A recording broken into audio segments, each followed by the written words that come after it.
There's some downsides here and some upsides politically for the president and his White House team. The White House, by the way, has now just released within the past couple of seconds the full transcript that you heard Pete Williams referring to, the notes taken by a note taker who was on that call.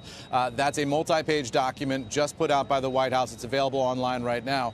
But in the summary that Pete Williams just gave you, what we heard was the president of the United States asking the president of Ukraine to investigate Joe Biden and his son. The quote that is from the president on that call on July 25th is this: there's a lot of talk about Biden's son, what Biden stopped the prosecution, and a lot of people want to find out about that. So whatever you can do with the attorney general would be great.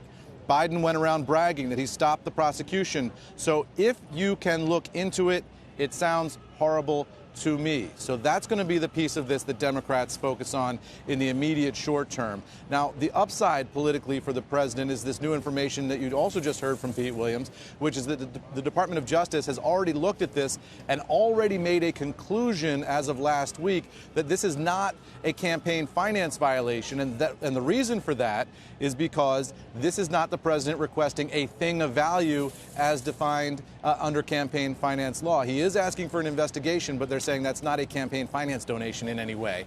The other upside here for the White House is that the intelligence community is not turning this whistleblower complaint over to Congress. And the reason is they're arguing that under the Inspector General statute, this is not about intelligence. This is not about the actions of an intelligence community employee.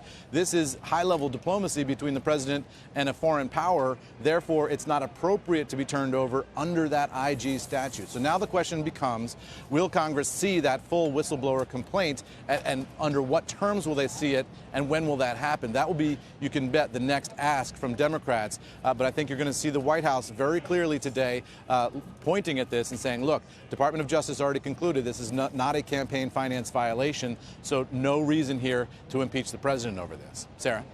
So, Eamon, of the 6 committees, then, that are working on this inquiry, do we need to have our eyes peeled on intelligence more than any other? Yeah, I think that's right. I mean, Adam Schiff is going to be a key player here in the House of Representatives, the Intelligence Committee chairman. You've also got, the Senate Intelligence Committee that's on a separate track of its own, which is controlled by Republicans, saying they're going to investigate this as well. So that could present a bit of a complicating factor here. And ultimately, the question is going to be a political one. Are Americans generally comfortable with the president of the United States asking the president of the Ukraine to investigate Joe Biden and his son?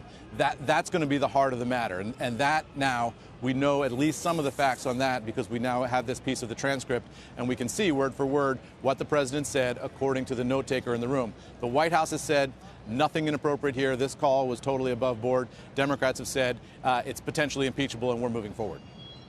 Finally, Eamon, at the top of the hour, Pete Williams called this a so-called transcript. How much faith do we have in its totality and legitimacy?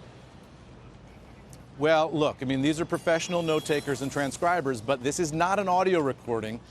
My understanding from talking to White House officials about this is that they have not generally recorded calls with foreign leaders in years at the White House, maybe going all the way back to Nixon because he had some unfortunate experience with White House tapes. So what you get here is a detailed note-taking by somebody who is familiar with the contents of the call and involved in it in real time. But there could be omissions and elisions, and there could be the possibility here that the note-taker is him or herself emphasizing some things and de-emphasizing other things. So you could get into an angels on the head of a pin debate here about whether this transcript is actually a transcript, and these are the president's actual words or just what somebody decided they heard in the room at the moment.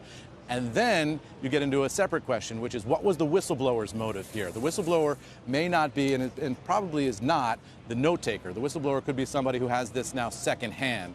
So that person is looking at this document produced by another person, and then you get a sort of a whisper down the lane effect. So I think the White House will center on some of those areas as well to sort of delegitimize or at least raise the question of whether or not there's political bias at any step along that chain.